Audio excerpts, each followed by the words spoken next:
Hi friends, welcome to government job preparation channel. நம்ம தொடர்ந்து Madras high court question தான் பார்த்துட்ருக்கோம். நீங்கள் மெட்ராஸ் ஹைகோர்ட்டுக்கு ப்ரிப்பேர் பண்ணுறவங்களா இருந்தீங்கன்னா நம்ம சேனலை மறக்காமல் ஃபாலோ பண்ணுங்கள். இது நீங்கள் எக்ஸாம் கிளியர் பண்ணுறதுக்கு ரொம்பவே யூஸ்ஃபுல்லாக இருக்கும்.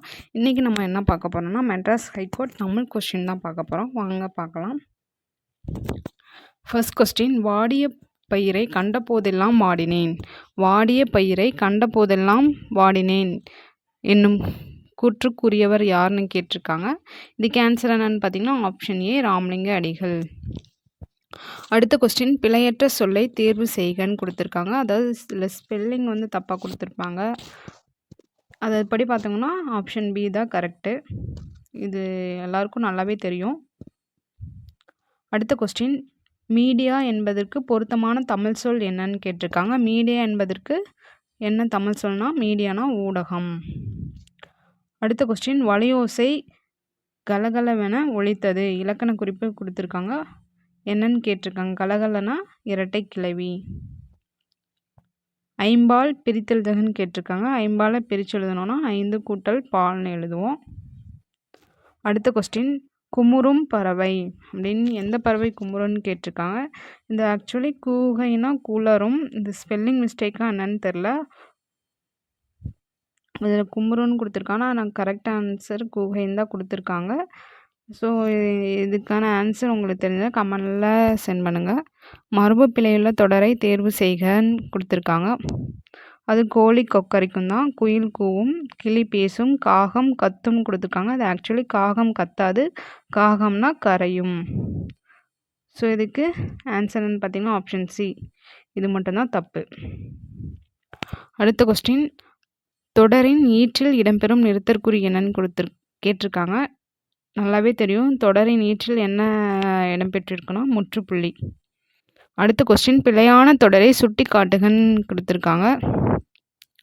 எந்த பாடம், எந்த வகை, எந்த மான், எந்த நாடுன்னு கொடுத்துருக்காங்க. இது பிழையான தொடர் என்னன்னா எந்த பாடம். அடுத்த கொஸ்டின், எழுது பொருள் எது சரியானதுன்னு கேட்டிருக்காங்க. சொல்லி பார்த்தாலே தெரியும், எழுது பொருள் தான் கரெக்டு. அடுத்த கொஸ்டின், 12 என்ற எண்ணின் எழுத்து வடிவம் என்னன்னு கேட்டிருக்காங்க. 12 எப்படி எழுதுவோம்னா 12ன்னு எழுதுவோம். அதான் ஆப்ஷன் சி தான் கரெக்டு. கீழ் வருவனவற்றுள் சரியானதை தேர்வு செய்கன்னு கேட்டிருக்காங்க. பாருங்கள் எவ்வளோ பேசிக்காக இருக்குது, ரொம்ப ஈஸி தானே. இதுக்கு ஆன்சர் என்னன்னு பார்த்தீங்கன்னா ஆப்ஷன் டி 96. அடுத்த கொஸ்டின், குடக்கு என்னும் திசை. குடக்குனா என்ன திசை சொல்லுவோம்னா மேற்கு திசையை தான் சொல்லுவோம்.